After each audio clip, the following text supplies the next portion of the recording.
पूर्णमिदं पूर्णात् पूर्णमुदच्यते पूर्णस्य पूर्णमादाय पूर्णमेवावशिष्यते। ओम शांति शांति शांति।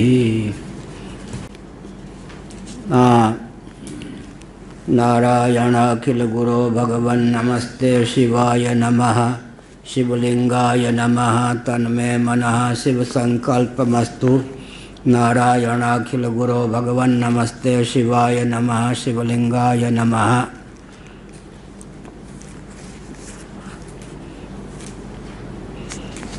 ब्रह्मसूत्र शंकर भाष्य 219 पृष्ठ 557। पृथ्वी विकारश्चतुर्विधो भूतग्रामो न पृथ्वीमपीता वात्मीयेन धर्मेण संसृजन्ति। पृथ्वी के विकार हैं कौन? चतुर्विध भूतग्राम।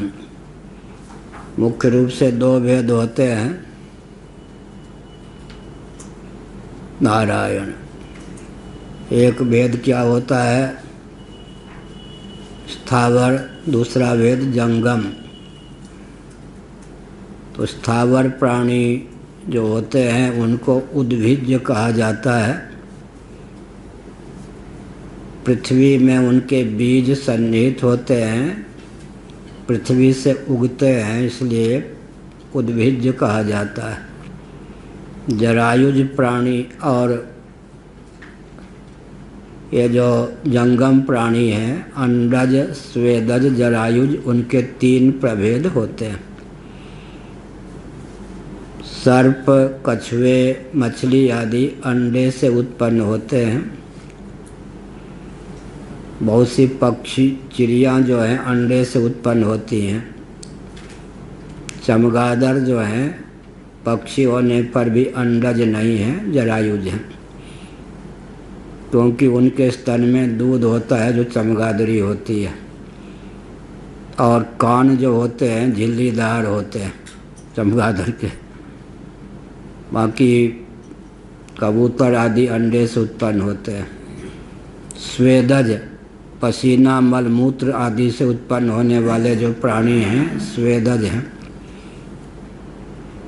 माँ के पेट से जेर सहित जो उत्पन्न होते हैं गाय बैल मनुष्य आदि, ये जरायुज प्राणी हैं। लेकिन जब पूरी अष्टक सहित जीव कला चारों प्रकार के शरीरों का त्याग कर देती है, तब शरीर जो शेष रहता है वह पृथ्वी में विलीन हो जाता है। चाहे उद्भिज्ज प्राणी, चाहे अंडज स्वेदज जरायुज प्राणी के शरीर ही क्यों ना हो, पृथ्वी में विलीन हो करके पृथ्वी में किसी प्रकार की विकृति का आदान करने में समर्थ नहीं होते। न्याय वैशेषिक दर्शन वाले ऐसा मानते हैं कि पृथ्वी जल तेज वायु के जो परमाणु हैं अतीन्द्रिय, वे आरंभवाद की प्रक्रिया के अनुसार प्राणियों के शरीर का रूप धारण करते हैं कालांतर में। लेकिन 4 जो भूत हैं पृथ्वी जल तेज वायु, परिच्छिन्न होने के कारण इन्हीं के परमाणु मान्य हैं। नैयायिकों के यहाँ वैशेषिकों के यहाँ विभु द्रव्य के परमाणु नहीं होते। आकाश का अस्तित्व मानते हैं, लेकिन विभु होने के कारण, अनुत्पन्न होने के कारण आकाश के परमाणु नहीं होते। तो प्राणियों के शरीर जल स्थल नभ में जहाँ कहीं भी हों चतुर्विध ही हो सकते हैं, 4 प्रकार के ही हो सकते हैं। लेकिन भूतों में परस्पर कार्य कारण भाव वैशेषिकों को नैयायिकों को अमान्य है। हमको पता ही नहीं था ये न्यायाचार्य हैं। कौन क्या है? मात्री जी जगन्नाथ विश्वविद्यालय से न्यायाचार्य हैं। उस दिन परिचय दिया जा रहा था।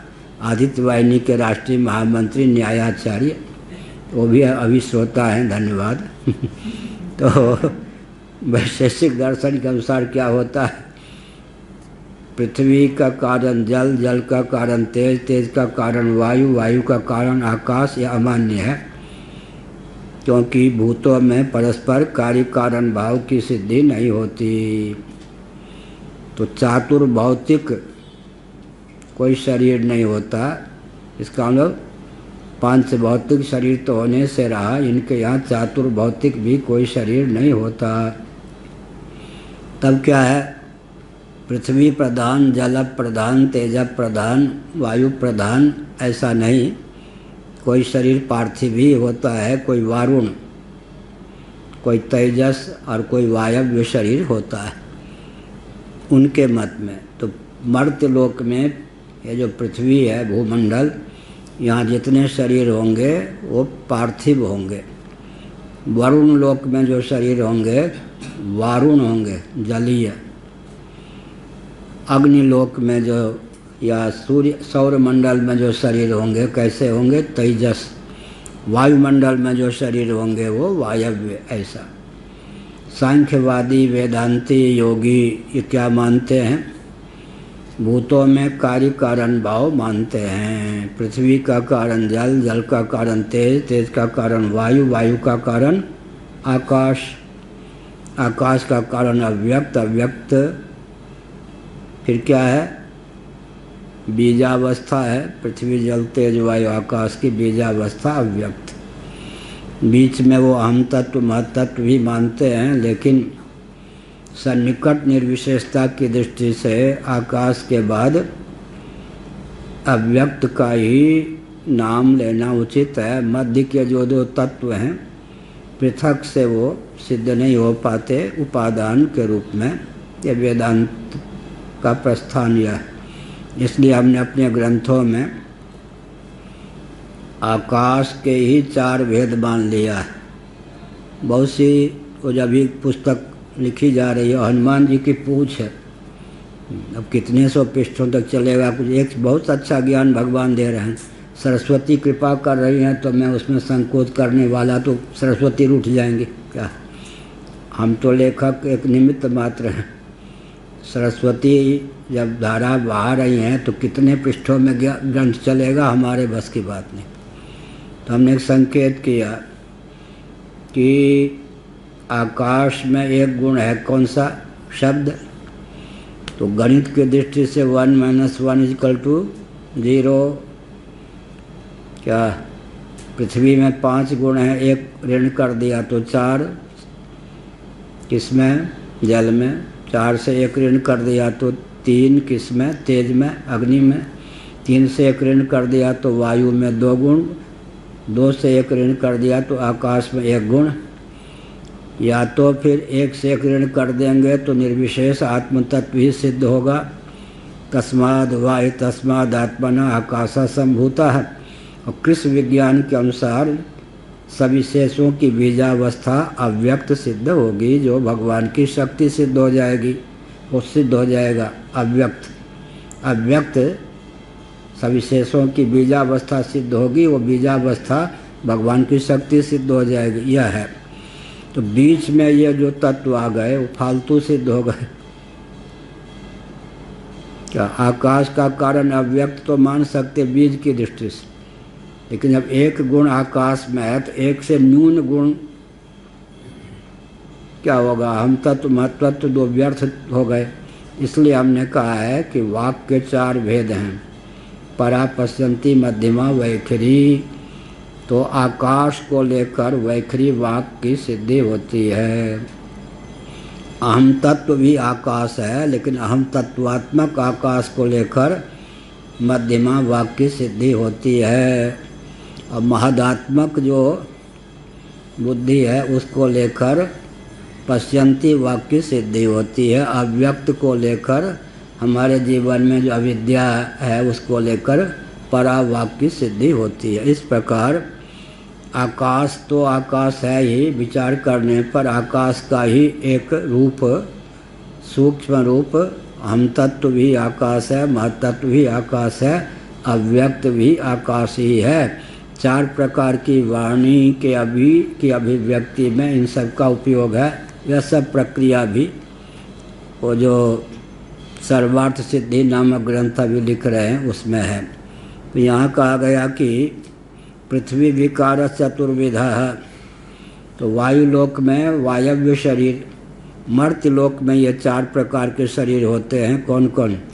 उद्भिज, स्वेदज, अंडज, जरायुज। देवलोक में मनसिज शरीर होता है, मनसिज शरीर होते हैं देवलोक में।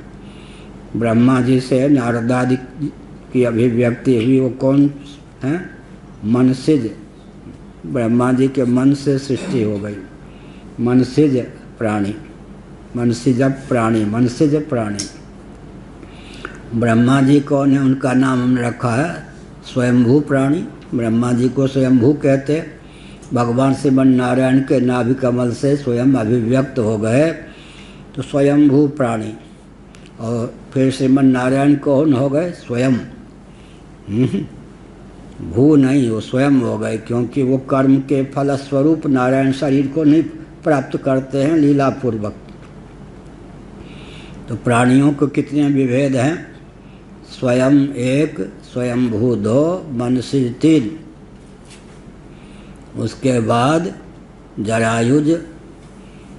फिर कौन हो गए? अंडज, स्वेदज, उद्भिज।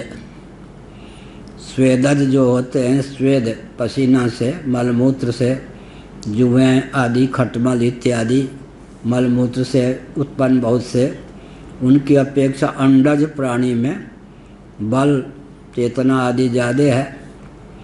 सर्प इत्यादि बड़े भयंकर भी होते हैं इसलिए। और फिर नीचे चेतना की अत्यंत न्यूनता हो गई तो स्थावर प्राणी। स्थावर का अर्थ स्थावराणाम हिमालय है। स्थावर के भी 2 भेद हो जाते, ये प्राण विज्ञान है क्या? स्थावर के भी 2 भेद हो जाते। प्राणी के रूप में दिखने वाले जो हैं वो स्थावर प्राणी कौन हो गए? तरुलता, गुल्म इत्यादि, इनके बहुत से भेद हैं। उन भेदों का भी वर्णन हमने ग्रंथों में किया है, महाभारत आदि में है।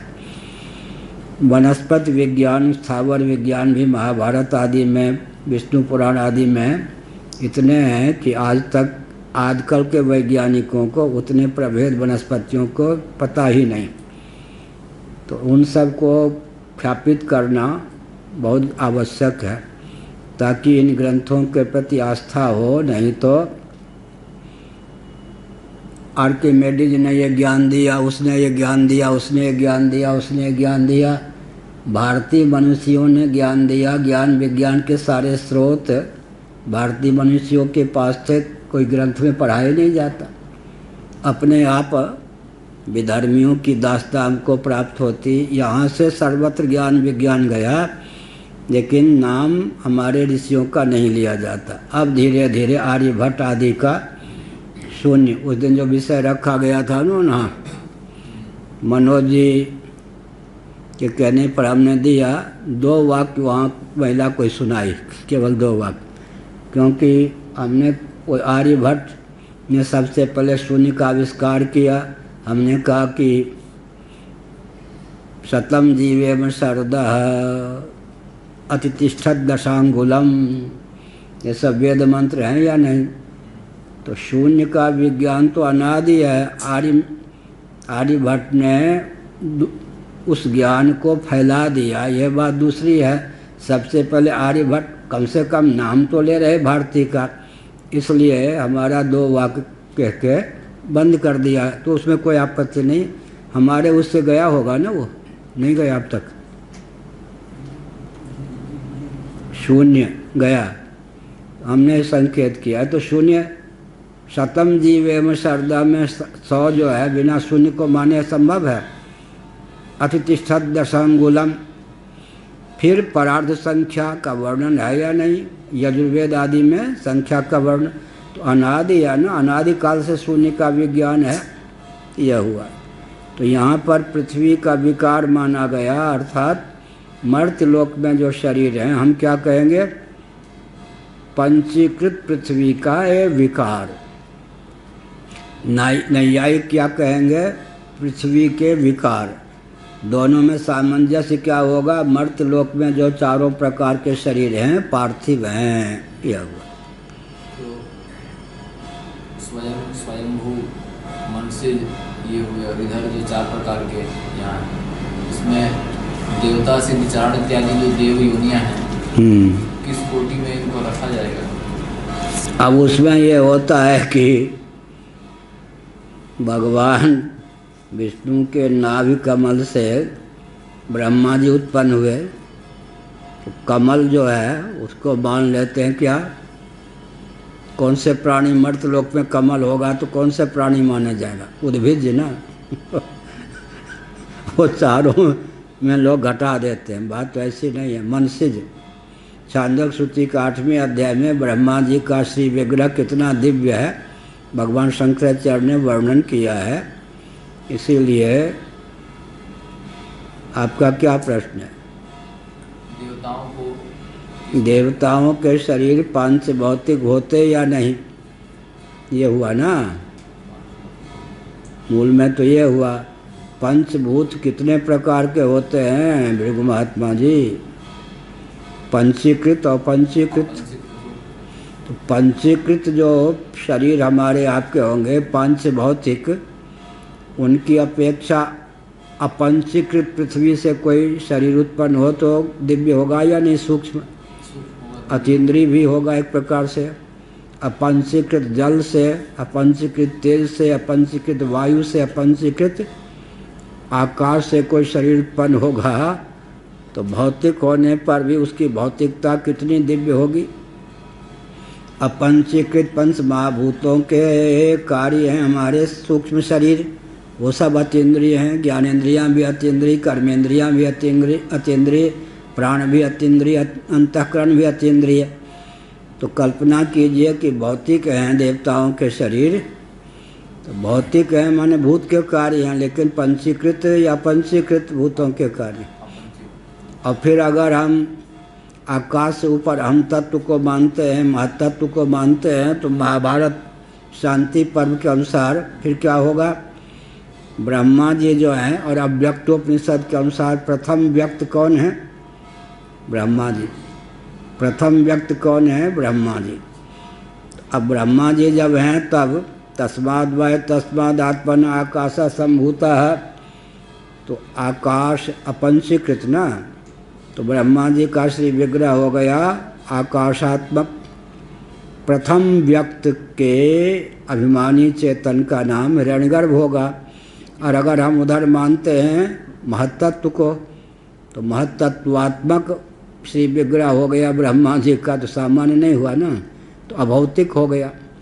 अहम तत्व भी अभौतिक, महत्तत्व तो अभौतिक है ही, तो श्री ब्रह्मा जी के श्री विग्रह अभौतिक हो गए। अगर आप पंचीकृत आकाश की प्रथम उत्पत्ति मानते हैं तो क्या हो गए? भौतिक होने पर भी कहाँ लिखा है? तैत्तिरीय उपनिषद में आकाश शरीरम ब्रह्म, आकाश शरीरम ब्रह्म। ब्रह्म को थोड़ी देर के लिए ब्रह्मा कर दें। ब्रह्म, ब्रह्मा शब्द में ब्रह्म तो है ही, तो ब्रह्मा आकाश शरीरम ब्रह्म। वल्लभाचार्य जी इस श्रुति को बहुत स्नेहपूर्वक अपने ग्रंथों में उद्धृत करते हैं। लो जी, एक ही पंक्ति पर कितने भाव हैं। तो आकाश, अपंचीकृत आकाश, तो देवता इत्यादि में भी तारतम्य हो गया ना पुण्य के तारतम्य से। क्या? पुण्य के तारतम्य से जो शरीर, पुण्य और कर्म और उपासना के तारतम्य से ऊपर क्या है? तैत्तिरीय उपनिषद के अनुसार मनुष्यों की अपेक्षा उत्कृष्ट योनि कौन है? मनुष्य, गंधर्व, देव गंधर्व ये सब चलेगा। फिर कौन आएंगे? पितर आएंगे। फिर कौन आएंगे? देवता आएंगे। फिर देवता के बाद कौन आएंगे? देवराज इंद्र आएंगे। देवराज इंद्र के बाद कौन आएंगे? बृहस्पति आएंगे। बृहस्पति क्या होंगे? विराट, विराट। फिर हिरण्यगर्भ के स्थान पर कौन होंगे? ब्रह्मा जी। बृहस्पति माने विराट, विराट। तैत्तिरीय उपनिषद शंकर भाष्य। और हिरण्यगर्भ का अर्थ हो गया महत्तत्व, महत्तत्व। महत्तत्वात्मक हिरण्यगर्भ का शरीर मानेंगे तो अभौतिक हो ही गया। अगर हम कहें कि हमारे जीवन में जो बुद्धि है वही महत्त्व का प्रतीक है, हमारे आपके अंतःकरण में जो अहंकार है वही हम तत्व का प्रतीक है, तो अभी अपंचीकृत भूत के कार्य तो हो ही जाएंगे ब्रह्म आदि के शरीर। तब ये जो गंधर्व इत्यादि हैं ये इनके शरीर पंचीकृत स्वलोक तक, भूर्भुवः स्वः महाजना तपः, ये निष्काम कर्म, श्रीमद् भागवत 3 स्कंध, निष्काम कर्मोपासना के फलस्वरूप देहत्याग के बाद जिन शरीरों की प्राप्ति होती है वे शरीर किस लोक में होते हैं? महाजना तपः सत्यम। उनमें भी कर्मोपासना में स्थूलता सूक्ष्मता को लेकर तारतम्य है। नैष्ठिक ब्रह्मचारी ईमानदारी से रहे, उसके बाद जो उसको देहत्याग के बाद लोक प्राप्त होगा, महालोक प्राप्त होगा। ये फिर गृहस्थों का लोक, महा के बाद कौन लोग होता? जनोलोक, जना, भूर्भुवः स्वः महाजना। वानप्रस्थों का लोक क्या है? तप, तप, तपलोक, तपोलोक, तपलोक, तपः। और सन्यासी विधिवत संन्यास ग्रहण करके देहत्याग करेंगे तो सत्यलोक। ये सब। अब ब्रह्मचर्य आश्रम से गृहस्थाश्रम छोटा है या बड़ा? बड़ा है। तब आजकल ब्रह्मचारी कहते हैं गृहस्थों को हमें प्रणाम कीजिए, तो गलत है या ठीक? उपकुर्बान ब्रह्मचारी जो होते थे, दरअसल के राज थे ना राजवंशी जी, उनके वो पलाश के दंड लिए हुए उपकुर्बान विद्यार्थी अगर जीवन भर ब्रह्मचारी रहने का व्रत लेते थे तो भी अपने गुरु जी को प्रणाम करते थे। आश्रम की दृष्टि से ब्रह्मचर्य आश्रम की अपेक्षा गृहस्थाश्रम उत्कृष्ट है। तब एक नया मार्ग बाबाओं ने निकाला कि गृहस्थाश्रम स्वीकार नहीं किया, बुद्धिपूर्वक विरक्त हो गए, सन्यासी कल्प हो गए, इसलिए अपने को फिर ब्रह्मचारी गृहस्थ से ऊंचा मान लेते हैं वानप्रस्थ। समझ गए? क्या हुआ? हम सन्यासी कल्प हैं, सन्यास हमने भले ही न लिया हो, क्योंकि हम वैराग्य पूर्वक ब्रह्मचर्य आश्रम में प्रतिष्ठित हैं। इस दृष्टि से जो ब्रह्मचारी हुए नैष्ठिक ब्रह्मचारी कहते हैं, उपकुर्बान ब्रह्मचारी की अपेक्षा उत्कृष्ट हो गए, क्योंकि निवृत्ति परायण रहते हुए संन्यास आश्रम अभी न लेने पर भी संन्यास की योग्यता अर्जित करने के लिए जो ब्रह्मचर्य आश्रम को ग्रहण किया है, वो फिर वानप्रस्थ और गृहस्थ से कुछ उत्कृष्ट संन्यास आश्रम सन्यासी के कल्प, संन्यास कल्प हो गए इस ढंग से। नहीं तो सीधे ब्रह्मचर्य आश्रम से गृहस्थाश्रम ऊंचा है, और गृहस्थाश्रम उपजीव्य होने के कारण संन्यास आश्रम से बड़ा है। उत्कर्ष की दृष्टि से संन्यास आश्रम बड़ा है, उपजीव्य की दृष्टि से गृहस्थाश्रम बड़ा है। गृहस्थाश्रम ही नहीं होता तो सुखदेव जी कहाँ से आते? क्या वामदेव जी कहाँ से आते? इसका मतलब उपजीव्य होने के कारण, सबका उद्भव स्थान होने के कारण गृहस्थाश्रम उत्कृष्ट है। और उत्कर्ष की दृष्टि से, वैराग्य आदि की दृष्टि से, निवृत्ति परायणता की दृष्टि से संन्यास आश्रम उत्कृष्ट है। तो अब चलो ये ज़्यादा बहुत फिर आगे हो जाएगा। तो इनमें हमने कहा कि गंधर्वादी के शरीर मान लीजिए पंच भौतिक हैं, पंचीकृत पंच महाभूतों के कार्य हैं। कहाँ तक? भुवः स्वः। इसके बाद भूलोक के बाद कौन सा लोक है? भुवः, फिर स्वः। तो भागवत के 3 स्कंध में बताया गया निष्काम कर्म और उपासना के फलस्वरूप मह जना तप सत्यम, इन 4 लोकों में किसी लोक की प्राप्ति होती है। क्या? और सकाम कर्मोपासना के फलस्वरूप स्वलोक तक गति होती है। तब फिर 4 लोक क्यों, एक ही लोक क्यों नहीं? कौन कौन? महाजना तप सत्यम, तो उसका है निष्काम कर्म और उपासना में भी तारतम्य है।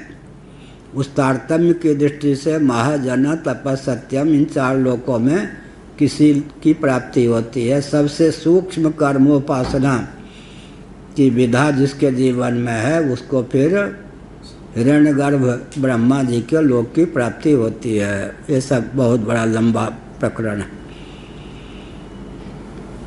जय स्वामी आलोचना करते थे, समीक्षा, निंदा नहीं करते थे। अब पढ़ावें तो बोलें तो सबको पागल बनाने की विधा है, कोई पकड़ ही नहीं पाएगा। इतना जगह डुआल ला के रख देते हैं, उधर पकड़ेगा, इधर पकड़ेगा, उधर पकड़ेगा, दिमाग ही नहीं काम करेगा। और सनातन देव जी, मुनीलाल गुप्त हमको बहुत मानते थे, हमारा प्रवचन अवश्य सुनते थे जब होते थे वृंदावन में। तो वो कहते थे सुनते जाओ, भूलते जाओ, आपके ग्रंथ पढ़ते जाओ, भूलते जाओ, कुछ पल्ले पढ़ना नहीं। तो अब वो है पृथ्वी विकार चतुर्विधा है। पृथ्वी के विकार 4 प्रकार के हैं। कौन कौन? भूतग्राम। भूतग्राम, ग्राम माने क्या होता है? समूह। और जाति माने भी समूह, जन्म तो होता है। और ग्राम माने वही वन ग्राम, ये सब। अगर ऐसे लग जाए अंत में भूतग्राम, भूत जाति शब्द का अंत में लग जाए तब क्या होगा? समूह। भूतग्राम माने भूतों का ग्राम माने भूत प्रेत नहीं, भूत माने प्राणी, प्राणियों का ग्राम माने समूह। वहाँ भी ग्राम का समूह ही है, असल में रूढ़ हो गया है, ग्राम का समूह ही होता है। क्या? जाति, कौन सी जाति? जाति माने जाति आयु भोग, जाति का अर्थ होता है जन्म। और जाति माने समूह, किसी शब्द के आगे जाति लग जाए तो उसका नाम हो जाए समूह। और यहाँ भूत के आगे भूत जाति कह देंगे तो भूत समूह, वर्ग, तंत्र। ऐसे यहाँ पर भूतग्राम माने भूतों का ग्राम, समूह। कौन हो गए? कौन कौन हो गए? उद्भिज्य, स्थावर प्राणी। फिर कौन हो गए? स्वेदज, फिर अंडज, फिर जरायुज। मर्त्यलोक में इतने प्रकार के प्राणियों के शरीर हैं। उनमें पुर्यष्टक से जीव कला जब तक विद्यमान रहती है तब तक जीवित व्यक्ति माना जाता है। पुर्यष्टक से जीव कला जब छोड़ देती है, इस शरीर में जितना दाना पानी है, उर्चल हमसा अमर लोक को यह तो देश न तेरा है, चुगले दाना पीले पानी चिड़िया रैन बसेरा है। जब तक इस शरीर में दाना पानी है तब तक रहेंगे। अंत में यह शरीर क्या हो जाएगा? शव हो जाएगा। शव शरीर जो है अंत में पृथ्वी में मिलेगा, किसी न किसी प्रकार से भस्म होकर सही पृथ्वी में मिलेगा। तो पृथ्वी में किसी प्रकार की विकृति का आदान नहीं कर सकेगा। दृष्टांत दिया। पृथ्वी विकार चतुर्विधो, पृथ्वी के विकार हैं। कौन से? हम लोग कहेंगे पंचीकृत पृथ्वी के विकार हैं। नैयायिक वैशेषिक क्या कहेंगे? पृथ्वी के ये विकार हैं जल तेज वायु, एक भूत में बाकी 4 भूतों का तारतम्य संश्लेष हो सकता है। वास्तव जो में 4 भूत हैं या 5, उनमें आपस में कार्य कारण भाव नहीं है। ये वैशेषिक नैयायिक कहेंगे। सांख्यवादी वेदांती कहेंगे कि ये पंचीकृत भूतों के कार्य हैं, कार्य कारण भाव भूतों में सन्निहित है। न पृथ्वी अपीता वात्मीयेन धर्मेण संसृजन्ति। पृथ्वी में विलीन हो जाने पर ये अपने गुणों से चाहे दिव्य हो चाहे अदिव्य अधिक समय तक ये संश्लिष्ट नहीं रखते। अधिक समय तक मैंने अपनी ओर से लगा दिया। क्या? अधिक समय तक। अब कुष्ठ रोगी को कहीं मान लो गारे दिया गया तो कुछ समय तक तो वहाँ की भूमि में उस रोग के परमाणु होंगे। कोरोना के बीमार को कहीं जला भी दिया गया, गाड़ भी दिया गया, तो वातावरण में कुछ समय तक, इसलिए दीर्घ काल तक नहीं। फिर पृथ्वी क्या करती है?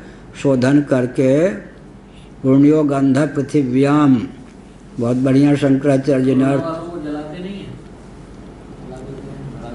जला दिया या गाड़ दिया, कुछ भी किया तो धुएं आदि जहाँ तक जाएंगे, और राख भी तो रहेगी, जलाने पे भी राख तो रहना है, उसमें भी उसके परमाणु रहेंगे। धीरे धीरे प्रकृति क्या करेगी, शोधन कर देगी।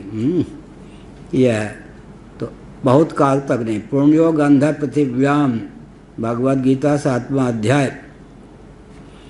पुण्यो गंध पृथिव्याम, पृथ्वी में पुण्य गंध, स्वभाव से पवित्र गंध ही पृथ्वी में है। तो शंकराचार्य ने कहा अपवित्रता जो है हम प्राणियों के प्रमाद से है। पुण्य गंध, अपुण्य गंध जो पृथ्वी में है किसके प्रमाद से? जल में कौन सा रस है? पुण्य रस। तेज में कौन सा रूप है? पुण्य रूप। वायु में कौन सा स्पर्श है? पुण्य। आकाश में कौन सा शब्द है? पुण्य। उसमें जो अधिव्यता आ गई हम प्राणियों के प्रमाद से, पर अधिक समय तक नहीं, पृथ्वी उसका परिष्कार कर लेती है। आत्मीय धर्म से संसृजंती ना, उनको संश्लिष्ट नहीं करते। चारों प्रकार के कौन है? प्राणी। त्वत्पक्षस्य तो न कश्चित दृष्टान्तोस्ति। भाई मेरे, तुम्हारे पक्ष में, कौन से पक्ष में? सांख्यों के पक्ष में कोई दृष्टांत ही नहीं है। सबसे बड़ा दोष क्या होता है? दृष्टांता सिद्धि। आप जो कुछ कह रहे हैं उसमें दृष्टांत दीजिए। दृष्टांत देने में समर्थ नहीं है, या दृष्टांत आपके पक्ष, आपके सिद्धांत के पोषण में है ही नहीं, तब कौन सा दोष होगा? दृष्टांत की असिद्धि, दृष्टांता सिद्धि नामक दोष की प्राप्ति होगी।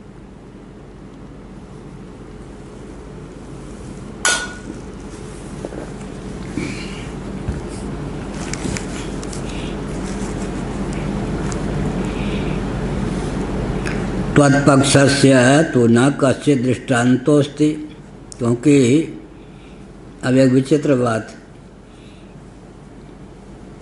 एक कहावत है, बुरा कोई मत मानना, मियाँ की जूती मियाँ के सर। अभी जो शास्त्रार्थ चल रहा है, सांख्यों के सत्कार्यवाद को मानकर उन्हीं के ऊपर आक्रमण किया जा रहा है। क्या सत्कार्यवाद तो सांख्यों का है ना, हमारा कौन सा वाद है? अनिर्वचनीय ख्यातिवाद। अनिर्वचनीय, न सत न असत न उभय, तीनों कोटि से मुक्त। लेकिन सत्कार्यवाद सांख्यों का है। उत्पत्ति के पूर्व जो कार्य होता है, कारण में संश्लिष्ट सरीखा होता है, अर्थात बीज रूप में विद्यमान रहता है, कारण भावापन्न होकर स्थित रहता है। सत्कार्यवाद को मानते हुए भी उन्होंने उपादान के रूप में ब्रह्म को स्वीकार नहीं किया, ब्रह्म का अस्तित्व ही नहीं माना। योगियों ने क्लेश कर्म विपाक आशय से परामिष्ट पुरुष विशेष ईश्वर को माना भी तो जगत का निमित्त कारण ही मान लिया, उपादान कारण नहीं माना। एक बार मैं प्रवचन कर रहा था, वही मेरे नाम पर जो वेद कांड हुआ था, कहाँ पर? कोलकाता में। एक दंडी स्वामी थे, अब शायद उनका शरीर नहीं है। पूर्वाचार्य महाराज ने वसीयत में उनका भी नाम लिखा था, यहाँ के शंकराचार्य के, बंगाल के थे। उन्होंने बहुत शिष्ट थे, बाद उन्होंने साथ दिया था समय। बाद में उन्होंने कहा कि शंकराचार्य जी, हाँ भाई, शंकराचार्य जी आपने जो कहा, सभा में नहीं टोका, शंकराचार्य जी आपने जो कहा कि योगियों का ईश्वर जगत का निमित्त कारण है, ऐसा नहीं। ईश्वर को तो मानते हैं, लेकिन जगत का न निमित्त कारण मानते न उपादान कारण। हमने कहा आप शंकर भाष्य ब्रह्मसूत्र पढ़िए, एते न, इस सूत्र में जो भाष्य है शंकराचार्य ने लिखा कि पाशुपतों के यहाँ, योगियों के यहाँ सर्वज्ञ बीज ईश्वर होने के कारण जगत के निमित्त कारण होते हैं। तो मैंने जो कहा वह किसके अनुसार? शंकर भाष्य ब्रह्मसूत्र के आधार पर। तो उन्होंने कहा क्षमा कीजिए, हमारा ध्यान नहीं गया था। अच्छा किया सभा में नहीं टोक दिया। सभा में टोकते तो मैं अपना पक्ष रखता, बहुत शिष्ट शब्दों में। तो ये है कि सत्कार्यवाद को मानने पर भी सांख्यवादी क्या करते हैं, ब्रह्म को स्वीकार नहीं करते, योगी ईश्वर को स्वीकार करके भी उपादान कारण के रूप में नहीं मानते हैं। तो इसका अर्थ क्या हुआ, उपादान कारण नहीं माना तब जगत तो किस में लीन होगा, प्रधान में, प्रकृति में, तो जड़ में जड़ का लय हो जाएगा, उसमें कोई बात नहीं। लेकिन ब्रह्म को मानने पर वो आक्षेप करते हैं। सत्कारवाद का आलम्बन लेकर के क्या हुआ, सांख्यों के सत्कार्यवाद को परास्त किया जा रहा है। तो यह भी क्षमता होनी चाहिए ना। भगवान शंकराचार्य ने क्या किया, हमारी जो दिव्यता अपना ली गई बौद्धों के द्वारा, हमारे यहाँ नहीं रह गई, उसी के बल पर बौद्ध विजयी हो रहे थे या नहीं। कौन कौन सी दिव्यता थी, संघ बल हमारे यहाँ संघ बल नहीं रह गया था, उनके यहाँ चला गया था। इनके यहाँ बौद्धों के यहाँ संघम शरणम गच्छामि, उनके यहाँ संघ बल चला गया था। और हमारे यहाँ मंडन मिश्र ये सब गृहस्थाश्रम में ही पड़े रहे, तो हमारे प्रचारक नहीं रह गए क्या, सन्यासी निर्द्वंद होकर घूमने वाले प्रचारक नहीं रह गए थे। उनके यहाँ बौद्ध भिक्षु लोग थे। हमारी चीज़ सन्यास की उन्होंने ले ली। हमारे यहाँ ये मठ नहीं थे, सन्यासी वन आदि में रहकर अपना तप वप कर लेते थे, कुटिया बना ली। लेकिन वो क्या करते थे, बौद्ध विहार में रह कर के अपने सिद्धांत का, मजहब का, पंथ का खूब प्रचार करते थे। फिर जगत को शून्य पर्यावसायी हमारे सिद्धांत पे इतना उन्होंने संशोधन कर दिया, नैरात्यवाद ले लिया, बाकी सब हमारी प्रक्रिया ले ली। तो उनके सामने कोई दूसरे नैयायिक वैशेषिक आदि टिक नहीं पाते थे। भगवान शंकराचार्य ने बहुत बारीकी से देखा कि सारी हमारी दिव्यता, उनके पास बहुत सी दिव्यता चली गई, एक दिव्यता नहीं जा पाई। नैरात्यवादी वो हैं और वेदों को प्रमाण नहीं मानते हैं। वेदों को प्रमाण न मानने पर भी वैदिक विशेषताओं का उन्होंने कर्षण कर लिया अपने पास। क्या, वेदों को प्रमाण न मानने पर भी वैदिक विशेषताओं का उन्होंने अपने पास कर्षण कर लिया। मान लो कोई भगवान राम को भगवान का अवतार न माने, लेकिन मंदिर बनवा दे, तो क्या हुआ, सनातन धर्मियों की मान्यता का उन्होंने कर्षण कर लिया अपने ओर। तो अब वो इधर किसका ध्यान जाएगा। रामो विग्रहवान धर्म स्वयं प्रभु, क्या, तो साक्षात भगवान न होकर आज वर्णाश्रम धर्म के प्रस्थापक, लेकिन उनका सेकुलरकरण हो जाएगा। तो हम लोगों का काम क्या है, विरोध न करके बहुत बढ़िया, लेकिन समझना चाहिए कि हमारे सिद्धांत का कर्षण कर लिया या नहीं। कोई ऐसा सनातन धर्मी वर्णाश्रमी प्रधानमंत्री नहीं हुआ जो इतना साहस करके दिखावे। साहस किया, लेकिन उसके साथ क्या किया, उसके साथ किया भगवान को ले लिया। मंदिर भी बन जाएगा, यश भी हो जाएगा। लगभग 496 वर्ष का 496 वर्ष का कलंक भी मिट जाएगा बन जाने पर। सब कुछ हो जाने पर राम जी का सेकुलरकरण हो जाएगा। और अगर वो सरदार वल्लभ भाई पटेल से ऊंची मूर्ति कहीं अयोध्या में आसपास बना दी गई तो मानवकरण हो जाएगा। तब भगवान में भगवान बुद्धि नहीं रह जाएगी। चौराहे पर भगवान राम को खड़ा कर दो, 50 फीट 200 फीट 400 फीट मूर्ति बना दो, इससे भक्ति नहीं बढ़ेगी। धीरे धीरे क्या, तीव्र गति से मनुष्य बुद्धि हो जाएगी। पटेल भी मनुष्य थे तो राम जी भी मनुष्य थे, 19-20 का कुछ अंतर हो सकता है, समझ गए। अभी समय जागरूकता की बात क्या है, हम पिछड़ गए। कोई ऐसा प्रधानमंत्री नहीं कर सके जो वर्णाश्रम निष्ठ राम जी, भगवान के अवतार राम जी को उस रूप में उद्भासित करके उस कलंक को मिटा सकता हो था मंदिर बनवा के। वैसा कोई प्रधानमंत्री हम नहीं दे पाए। शंकराचार्य आपस में मिलकर तालमेल बैठ कर नहीं, सोने चांदी के सिंहासन पर बैठ के धनमान सदाचार विद्या संपन्न होने पर भी धनमान तक सीमित रहे, पूजने पर व्यूह रचना करने में सनातन धर्मी विफल हुए। इनके पास आरएसएस का बल है, ये है प्रधानमंत्री का पद है, वो बाजी मार गए। अब सनातन धर्मी रह भी कितने गए कह पाना कठिन है। तो ये सब सूक्ष्म चीज़ें हैं। तो शंकराचार्य ने क्या कर दिया मालूम है? 10 नामी सन्यासी लो हो गया, बौद्ध भिक्षु उधर, इधर 10 नामी सन्यासी हो गए। मंडन मिश्र जैसे व्यक्ति को घर छुड़वा करके उनके जिनका नाम लेकर सुन करके बौद्ध लोग भगते थे, ऐसे विद्वान को सन्यासी बना दिया। बढ़िया यार। अच्छा, वो बौद्ध विहार, यहाँ 4 मठ, क्योंकि बौद्ध विहार में बहुत मठ हो जाने से वहाँ पर व्यभिचार शुरू हो गया था। उससे बचने के लिए केवल 4 मठ, और मठ के साथ क्या वह वैदिक थे। 4 मठ के साथ एक वेद का संरक्षण, वैदिक वाङ्मय का संरक्षण, ऋक यजु साम अथर्व क्या सब। अब वो हमारे जगत मिथ्यात्व को लेकर अंत में नैरात्म्यवाद। हमारे यहाँ क्या हुआ, शून्य को का भी दृष्टा चाहिए नहीं, विकल्पना असाक्षिक नहीं होती, बाद निरन्वय नहीं होता, ना बाद असाक्षिक नहीं होता, बाद जो होगा साक्षिक नहीं होगा, नाश निरन्वय नहीं होगा, उत्पत्ति असन्मूलक नहीं होगी। बौद्ध दर्शन पर वेदांत दर्शन को प्रतिष्ठित कर दिया। यह है युद्ध की क्या, शीत युद्ध का स्वरूप ये है।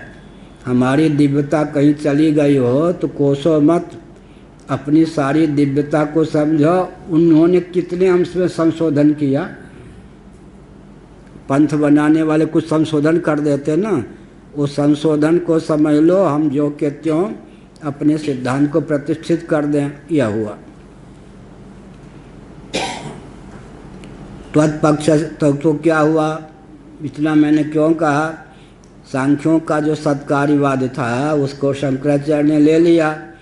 लेकिन सांख्यों के यहाँ क्या हुआ, सांख्यों के वहाँ के जड़ में जड़ का विलय होगा, पार्थिव प्रपंच का विलय पृथ्वी में होगा, पृथ्वी का विलय जल में होगा। ये तो तुल्य सिद्धांत हो गया। जल का विलय तेज में होगा, तेज का विलय वायु में होगा, वायु का विलय आकाश में होगा। अब आकाश का विलय किस में होगा, अव्यक्त में होगा। यहाँ तक हमारी प्रक्रिया उनकी प्रक्रिया तुल्य। तो जड़ में जड़ का विलय हो गया ना। लेकिन हमारे यहाँ सबसे भयंकर स्थिति क्या होगी, अरे भाई ब्रह्म में प्रकृति का विलय मानोगे तो पार्थिव प्रपंच से लेकर के प्रकृति या व्यक्त पर्यंत अपने धर्म का या धर्मों का आदान ब्रह्म में करेंगे या नहीं करेंगे तो ब्रह्म ब्रह्म ही नहीं रह जाएगा।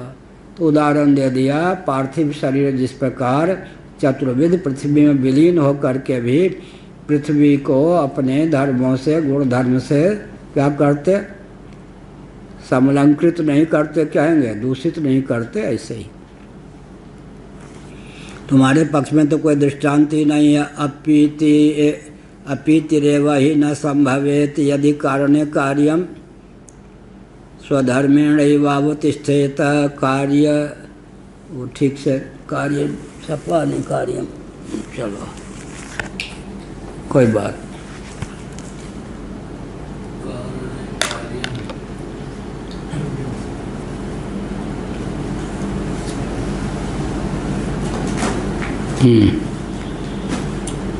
अब भगवान भाष्यकार कहते अपीतिरेव ही न संभवेत। अपीति माने प्रलय, जो सबको पी ले। प्रलय माने सबको अपने में लीन कर दे, जिसमें सब जाके विलीन हो जाए। अपीति माने प्रलय। उपादान जो होता है वो प्रलय है या नहीं? उपादान ही उपादेय के लिए काल है, वही प्रलय है। क्योंकि आज न सही कल, एक न एक दिन क्या है, कार्य को उपादान में विलीन होना ही है। ठीक है, जो मारने आवे क्या करना चाहिए? उसका उपादान बन के अपना चिंतन करना चाहिए, वही मरेगा। ये सब ज्ञान विज्ञान क्या है? केवल वो डिग्री के लिए नहीं, ये सब जीवन उतारने के लिए। तो एक व्यक्ति चलता फिरता क्या हो जाएगा? आत्मबम। आत्मबम। योग वासिष्ठ पढ़िए, कितने जीवन मुक्त राम भगवान के मंत्रिमंडल में थे, कितनी देवियां जीवन मुक्त थी, कौशल्या आदि। योग वासिष्ठ में ऐसे थोड़े रामराज की स्थापना हो गई, जीवन मुक्त मंत्रिमंडल में। आजकल जीवन मुक्त माने जीवन मृत। जीवन मृत, जीवत सब समान थे प्राणी, तो मंत्रिमंडल में जीवन मृत, और वहाँ था जीवन मुक्त। आकाश पाताल का अंतर था ना।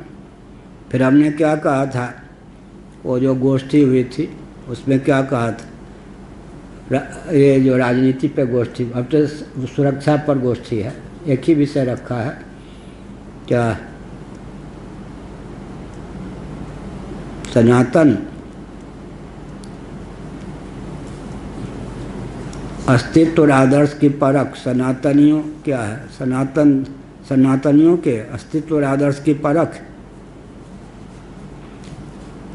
और सनातनियों के अस्तित्व और आदर्श की सुरक्षा के विविध अमोघ उपाय। हाँ, भारत के अस्तित्व, हाँ, भारत के अस्तित्व और आदर्श की परख तथा भारत के अस्तित्व और आदर्श की सुरक्षा के विविध अमोघ प्रकल्प, ये विषय रखा है। तो इसका अर्थ क्या हुआ? इसका अर्थ यही हुआ ना कि ये जो कार्य विलीन होंगे तो अपने गुण दोष का आदान नहीं करेंगे, बल्कि कारण भावापन्न होकर शेष रह जाएंगे। कारण कार्य बन जाने पर भी कार्य में विलीन नहीं होगा, और कार्य कारण में विलीन होकर के भी क्या करेंगे? कारण को दूषित करने में समर्थ नहीं होंगे। अनन्यत्वेपि कार्य कारणयोः कार्य, हाँ, अगर अपीतिरेव हि न संभवेत यदि कारणे कार्यम स्वधर्मेण एवावतिष्ठेत, तब तो प्रलय की सिद्धि नहीं होगी। जब ऐसा मान लेंगे कि कारण में कार्य का लय तो रहा, लेकिन कार्य यथावत अपने गुण धर्मों से युक्त होकर स्थित रहा, तो उसका नाम प्रलय होगा ही नहीं। प्रलय की सिद्धि तो तब होगी ना, अपने नाम रूप और अपनी क्रिया अर्थात क्रियाकारिता तीनों को विलुप्त कर दे, तब तो लय माना जाएगा। प्रलय माने जिसका जिसमें विलय होता है तद्रूप होकर ही वह शेष रहता है, पृथक से अपने नाम रूप और कर्म को ख्यापित करने में समर्थ नहीं होता, और उसमें विलीन होकर उसमें अपने नाम रूप और कर्मों का आदान भी करने में समर्थ नहीं होता। तब होगा ना। अनन्यत्वेपि कार्य कारणयोः कार्यस्य कारणात्मत्वं न तु कारणस्य कार्यात्मत्वं। आरंभण शब्दादिभ्यः 2:14 इति वक्ष्यामः। आगे जो 2:1 में 14वां सूत्र आवेगा, आरंभण शब्दादिभ्यः, इस सूत्र के भाष्य में हम इस तथ्य को विस्तार पूर्वक प्रकट करेंगे, व्यक्त करेंगे कि अभी तो केवल समाज शैली में एक वाक्य गुंफित करना ही पर्याप्त है। अनन्यत्वेपि कार्य कारणयोः, कार्य कारण अनन्य होने पर भी कार्यस्य कारणात्मत्वं, कार्य की कारणात्मकता सिद्ध है, कारण की कार्यात्मकता सिद्ध नहीं है। पत्नी की पति रूपता सिद्ध हो जाए और पत्नी पति की पत्नी रूपता सिद्ध हो जाए तो क्या होगा जी? कार्य की, यहाँ कार्य कारण भाव है, कार्य और कारण अनन्य है, लेकिन कार्य की कारण भावापत्ति हो सकती है। कारण की कार्य भावापत्ति अगर हो गई तो दूध से दही की कहावत चरितार्थ हो जाएगी। दूध को कारण मान लें थोड़ी देर के लिए, तो दही बनने पर दूध का क्या होगा? फिर दही का लय कि दूध में होगा, दूध बचेगा नहीं। ये कार्य कारण भाव क्या हो गया? वास्तविक नहीं है। दूध से दही बनना क्या है? कार्य कारण भाव यहाँ वास्तविक नहीं है। यहाँ पर कारण कार्य भावापन्न नहीं होता, कार्य कारण भावापन्न हो जाता है। शिष्य अगर गुरु भावापन्न हो जाए तो शिष्य का उत्कर्ष हुआ या अपकर्ष? अपकर्ष। हाँ, वाह। गुरु होके पूजने लगे, ये नहीं मैं कह रहा हूँ। शिष्य अगर गुरु भावापन्न हो जाए तो शिष्य का उत्कर्ष हुआ या अपकर्ष? कुछ न कुछ दोनों बोल दीजिए, कोई न कुछ होगा ही। उत्कर्षा प्रकर्ष। प्रकर्ष नाम है, उत्कर्षा प्रकर्ष। अगर गुरु शिष्य भावापन्न हो गया तो गुरु का अपकर्ष हुआ या नहीं? नहीं हुआ। इनको कुछ संकोच है अभी। गुरु अगर शिष्य भावापन्न हो गया तो अपकर्ष हुआ। शिष्य गुरु भावापन्न हो गया तो मैंने गुरुत्व को प्राप्त कर लिया। ये नहीं कि पूजने लगा। ऐसे कार्य और कारण अनन्य हैं। अनन्य होने पर भी कार्य कारण भावापन्न हो जाता है। कारण कार्य भावापन्न हो जाएगा तो दूध दधि भावापन्न हो जाने पर रहेगा ही नहीं, अपना अस्तित्व ही कचूमर निकाल देगा, मिट जाएगा। इसलिए वहाँ कार्य कारण भाव है ही नहीं, वास्तव में प्रातीतिक है। ये बढ़िया हुआ ना। अब इसी को दिखावे। हाँ, क्या हुआ? जय हो राम जी की। पति देवता पत्नी भावापन्न हो गए। पहले कुमारी कन्या जो थी पति ढूंढती थी, आजकल पत्नी ढूंढती है। क्या अर्थ हुआ मात्री जी? पहले कुमारी कन्या पति ढूंढती थी ना। लक्ष्मी जी पति ढूंढी या पत्नी? आजकल देवियां प्रायः कुमारी कन्या पति नहीं पत्नी ढूंढती हैं। ऐसा पति मिले जो यस मैन हो। हाँ, ऐसा पति मिले जो कहने को पति हो लेकिन वो कहे कि मैं राष्ट्रपति का पति हूँ। क्या प्रतिभा पाटिल के पति क्या कहते थे? अपना प्रचार करते थे। आप हमको जानते हो? वृंदावन में बोलने गए तो क्या बोले? मैं राष्ट्रपति का पति हूँ। तो सुदर्शन जी आरएसएस के संचालक सर बहुत विनोदी थे। हमारे पास आकर कहा, महाराज पति का कोई पति होता है? हमने कहा तो होना तो नहीं, हम भारत में है। हमने कहाँ है? प्रतिभा पाटिल का पति कहता फिरता है मैं पति का राष्ट्रपति का पति हूँ। पति का भी पति होता है क्या? बहुत विनोदी थे, निष्कपट भाव से आते थे मेरे पास। तो हमने क्या संकेत किया? पत्नी पति भावापन्न हो जाए का मतलब क्या है? पति का अनुगमन करे। पति में पाति रक्षति, पति पति के अनुकूल शील गुण प्रभाव से युक्त हो तभी तो पति है। और अगर पति ही पत्नी भावापन्न हो जाए, बेचे तो बिक जाऊं, तुम कहो तो तुम्हारी जूती की रक्षा करूं, तो गया वो पति पत्नी हो गया। इसी प्रकार कारण अगर कार्य भावापन्न हो जाए तो कार्य वास्तव में कारण रहा क्या? लेकिन कार्य और कारण अनन्य होने पर भी कार्य कारण भावापन्न हो जाता है। यही उचित भी है। नहीं तो दूध दही की कहावत चरितार्थ होगी ना, फिर तो दही से दूध की प्राप्ति नहीं होगी। कारण फिर भी अपशेष रहे। कार्य की कारण रूपता मान्य है, कारण की कार्य रूपता नहीं। कारण कार्य सदृश परिलक्षित होने पर, प्रतीत होने पर भी वास्तव में कार्य भावापन्न नहीं होता। जैसे इस समय ताम्र पात्र है तो पात्र भावापन्न ताम्र धातु परिलक्षित हो रही है, फिर भी वास्तव में ताम्र धातु ताम्र ही धातु है। इस प्रकार तभी तो फिर बाद में ताम्र धातु में इस पात्र का लय होगा। इसलिए कहा यहाँ प्रातीतिक कार्य भावापत्ति है, वस्तुतः तो कार्य ही कारण भावापन्न होता है। नारायण। श्री राम जय राम जय जय राम। धर्म की अधर्म का प्राणियों में विश्व का गौ माता की गोहत्या भारत सर्वभूत हृदय धर्म सम्राट स्वामी श्री करपात्री जी महाराज की, श्री जगन्नाथ महाप्रभु की, श्री बलभद्र महाप्रभु की, भगवती सुभद्रा देवी की। हर हर। बंद कर।